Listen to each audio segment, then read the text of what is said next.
হ্যাঁ গো, মাখনগুলো নিয়ে যাও, তাড়াতাড়ি গঞ্জে গিয়ে বিক্রি করে এসো। ঘরে তেমন খাবার কিছু নেই, ফেরার সময় চাল ডাল পেঁয়াজ আটা লবণ সাথে চা পাতি ও চিনি নিও। ঠিক আছে, দাও, আমি এখনই এগুলো শহরে নিয়ে গিয়ে বিক্রি করে দিয়ে আসছি, আর তোমার প্রয়োজনীয় সব খরচ নিয়ে আসছি।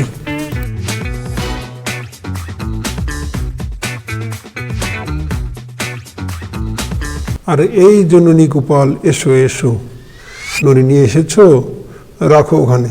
আর বলো তো জলদি করে আজ তোমাকে কি কি দিতে হবে, তোমাকে খরচ দিয়ে আমি দোকান বন্ধ করে বাড়িতে যাব।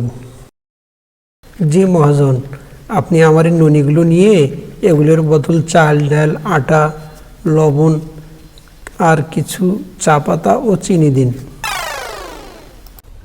এই নাও, তুমি যা যা বলেছো সব কিছু এখানে দিয়ে দিয়েছি।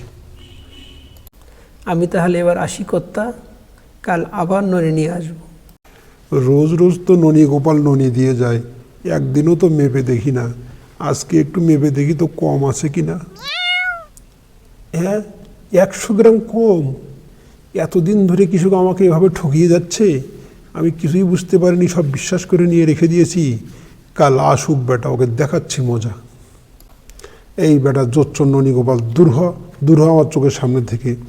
আমি তোকে বিশ্বাস করে তোর কাছ থেকে নাও মেপে ননি কিনেছিলাম, আর তুই প্রতি কেজিতে আমাকে 100 গ্রাম করে ঠকিয়েছিস। আমি তোর মুখও দেখতে চাই না, দূর হয়ে যা আমার চোখের সামনে থেকে। আগে ক্ষমা করবেন কর্তা, আমি তো আপনাকে কখনো ননি কম দেইনি।